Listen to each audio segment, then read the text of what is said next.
20 octobre 1915. Louise de Bettigny doit prendre le train de Tournai pour se rendre à la frontière hollandaise. Elle porte sur elle une bague creuse contenant un message, ainsi que plusieurs cartes d'identité différentes. Mais une fois arrivée à Froyen, elle se retrouve nez à nez avec des soldats allemands qui contrôlent tout ce qui passe, et qui ont installé leur QG au café du Canon d'Or. Certains prétendent qu'elle a été trahie, d'autres qu'elle s'est fait surprendre en train d'avaler son message. Il y en a même qui affirment que la personne qui l'accompagnait ce jour-là s'est un peu trop vite moquée des Allemands. Quoi qu'il en soit, Louise est arrêtée presque un mois après son lieutenant. Il n'y a plus qu'à espérer que personne ne fasse le rapprochement. Sauf que les Allemands ont un indice. Toutes les deux possédaient un document avec la même adresse à Bruxelles, une des planques du réseau. Les deux femmes sont confrontées et font mine de ne s'être jamais rencontrées. L'occupant ruse alors et introduit dans la cellule de Louise une prisonnière du nom de Louise Ladrière. Une condamnée qui sera graciée si elle parvient à confondre sa co-détenue. Et ça marche! Ladrière lui propose de transporter un message pour Léonie, ce que l'espionne accepte avec joie, sans savoir que la missive se retrouve entre les mains des geôliers. Ça y est, les Allemands savent qu'elles se connaissent et qu'elles transportent illégalement du courrier. Léonie est prise pour cible et on lui met sous le nez de faux aveux que Louise aurait soi-disant signés. On menace également sa famille. La jeune femme craque et avoue tout. Le procès se tient le 16 mars 1916 à Bruxelles, dans l'ancien Sénat belge. Les deux femmes sont condamnées à mort pour espionnage. Mais, est-ce que vous connaissez Edith Cavell? C'était une infirmière britannique ayant permis l'évasion de Belgique de centaines de soldats alliés. Elle fut attrapée puis fusillée par les Allemands en octobre 1915. Bien que ce soit légal du point de vue des conventions internationales, cette exécution provoqua un véritable tollé à l'international, qui jeta l'opprobre sur l'Allemagne.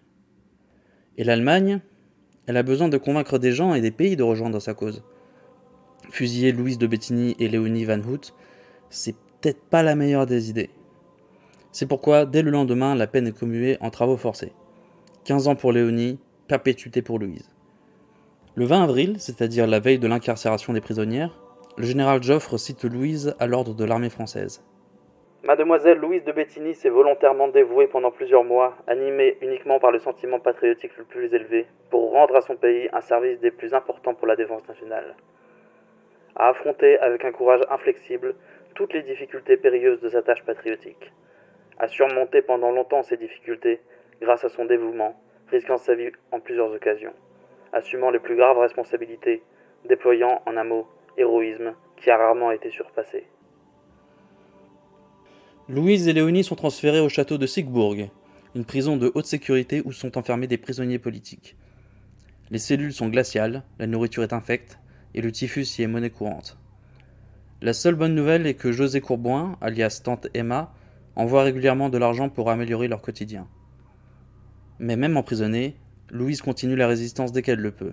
Elle refuse de répondre à l'appel, et finit par apprendre que la prison va être utilisée pour fabriquer des têtes de grenades. Ce qui, au passage, est illégal, mais passons. Elle exhorte les autres détenus à refuser le travail. Et ça marche, ce qui lui vaut d'être mise à l'isolement le 6 décembre 1916 pour incitation à la mutinerie.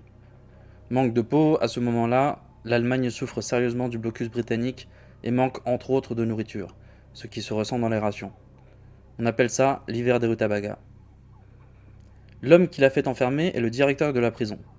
Il s'appelle Herr Dürr. Ça ne s'invente pas. Et plus Louise va faire de la résistance, plus l'Allemand sera sévère avec elle, jusqu'à la priver de colis et de manteaux. Ce passage dans les cachots de la forteresse aura raison des forces de l'espionne. Elle y gagne une fièvre de 40 degrés qui ne faiblit pas au rythme des semaines qui passent. Mais Herr Dürr refuse qu'elle soit vue par un médecin. Jusqu'à janvier 1917, où elle entre enfin dans l'infirmerie. Sa condition s'améliore un peu. Mais peu à peu, son état de santé se dégrade jusqu'au stade où elle doit être opérée d'urgence d'un abcès pleural. On lui refuse le transfert vers l'hôpital. Elle est donc soignée au château le 18 avril 1918 à 16h. La pièce n'est pas chauffée, les outils ne sont pas désinfectés et il n'y a aucun suivi post-opératoire. Pas étonnant que quelques semaines plus tard, la cicatrisation ne se fasse pas. À ce moment-là, Louise souffre tellement qu'elle regrette de ne pas avoir été fusillée. Son état empire de semaine en semaine, et Herr Dürr finit par céder. Le 24 juillet, elle est envoyée à l'hôpital Sainte-Marie de Cologne. Mais c'est trop tard.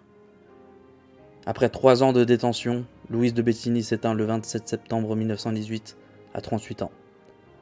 2 semaines plus tard, les Rouges pénètrent dans la prison et libèrent les détenus. Parce que oui, pendant ce temps, c'est la guerre civile en Allemagne. Léonie est libéré, il ne mourra que le 4 mai 1967, après avoir reçu les honneurs militaires et témoigné de l'aventure qu'était le réseau Alice.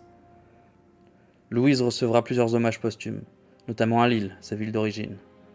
Maintenant, si vous croisez cette statue, vous saurez qui était cette femme.